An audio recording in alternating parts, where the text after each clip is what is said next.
Hello. Thanks. Hello, this is Mike Foreman with Game Plan Retirement. Thank you for tuning in for another episode of Let's Ask Mike. I'm going to use a reference that not everyone may get, but I can't help myself. And that is the new phone books are here. The new phone books are here. That's how I feel every year when the new retirement plan limits come out, which they just have. And I plan to share those with you today. Suffice to say that it's a big improvement and an increase from last year. And in my business, that's exciting. So if you'd like a copy of this, just call or email me. And I may have already sent one of these to you if you work for one of my clients or we know each other in those ways. But again, I'd be happy to share this with you.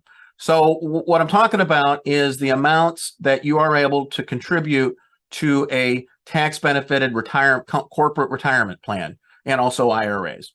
And so they've gone up more this year than any year in my entire career, and I'm pretty sure it's the most ever that they've increased. I've seen them not change before.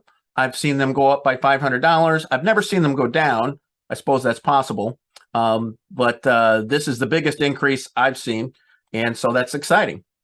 So the limit for 401k or 403b plans is $22,500, up from $20,500 last year or this year, 2022. In addition, if you turn age 50 or you are already age 50, you can also make a catch-up contribution of $7,500.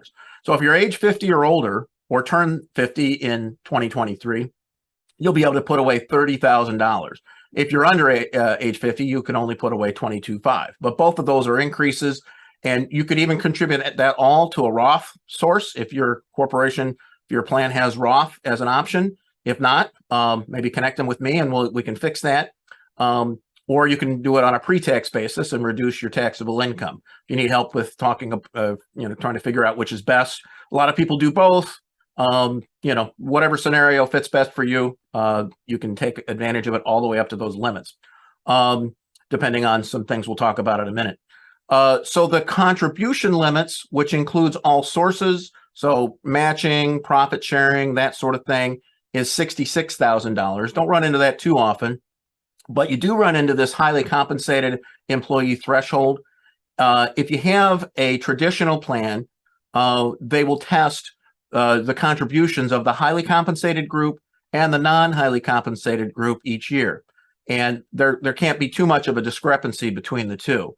So increasing the amount of money that it takes to be considered highly compensated, I think, will make a difference in many situations. And so that's a big positive.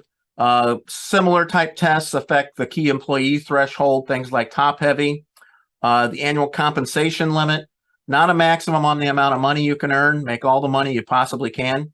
But this is the maximum number that we can use in the tests that I was just talking about with those percentages that people defer against their income. Bottom line is, if you're one of these highly compensated employees, you have an incentive to, if you have a traditional plan, to convince lower paid folks to put more away. And sometimes that's a challenge because sometimes it's just not possible. So there's several other things that have changed. Another big one is the defined benefit contribution limit, which has gone from $245,000 to $265,000. If you have a cash balance plan or a defined benefit plan, which these days you see mostly with smaller employers, but regardless, that has increased as well. And then also the amount that is subject to Social Security income tax, that has gone from $147,000 to $160,200. Sadly, the IRA contribution amount only went up by $500, and the catch-up did not increase. So that's a little bit disappointing.